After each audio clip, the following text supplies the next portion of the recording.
awful, The Bell from Hell. Stories from the Witch Café, The Bell from Hell. Welcome one, welcome all, to the only place in town to get a story and a coffee.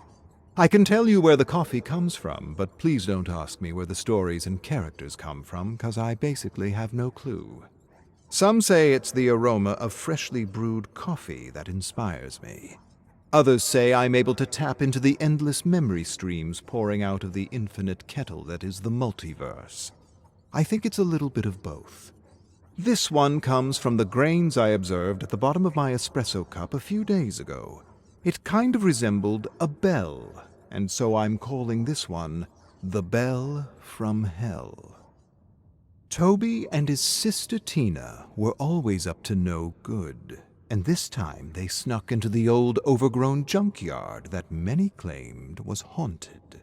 Despite the rumors, the teens played in the rusty wrecks, honking horns, kicking windshields, and of course, scaring each other to hell. "It's fun here," Toby said.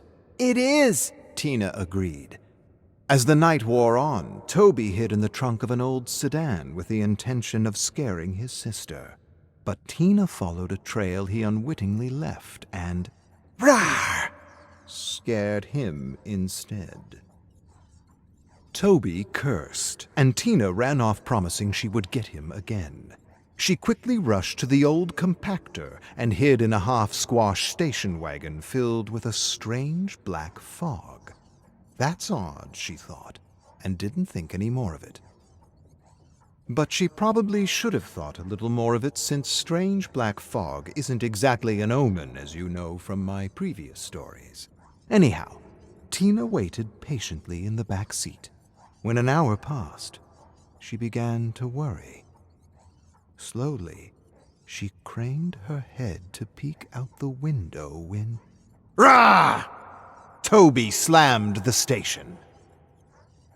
Tina nearly jumped out of her skin, hitting her head against the ceiling of the half-crumpled car. Toby couldn't help but laugh, and as he laughed, he looked down into the churning black fog and saw a bell. A strange-looking iron bell, unlike any bell he had ever seen before. "Will you look at this?" he said, holding up the bell, examining the craftsmanship. Then he grabbed a stick from the ground and clanged the bell stupidly. Clang, clang, clang. The ominous ring echoed through the abandoned junkyard as the black fog thickened and swirled around them. But before they could say anything about the strange fog, the compactor came to life. Whirr! Tina felt her heart fall into the pit of her stomach, and she screamed in horror. Toby dropped the bell, grabbed her hands, and yanked her out just in time. Breathlessly, they watched the station wagon as it creaked and groaned and shattered into scrap. There was a long, tense silence, as they wondered what had given sudden power to the otherwise rusted and broken compactor. Just then, the bell rang, again, this time behind them. Tina exchanged a look with Toby and swallowed a growing thickness in her throat. They turned slowly to face nothing. Absolutely nothing. Nothing but the swirling fog. It was probably just their imaginations. Or was it? For just as they released a collective sigh, the bell rang once again, and something suddenly materialized out of the fog. Within moments, they were face to face with a wraith. The wraith instantly grabbed Toby by the neck with one arm and lifted him high in the silvery moonlight, his feet dangling, his arms flailing, his lips quivering with fear. Tina gasped and stumbled back to her haunches. The wraith smashed Toby against the ground with a powerful thud. He raised a rusted wheel wrench and proceeded to bludgeon his head to scrap, blood and gore splattering everywhere. Then the wraith turned to face Tina with his creepy bell and dead eyes.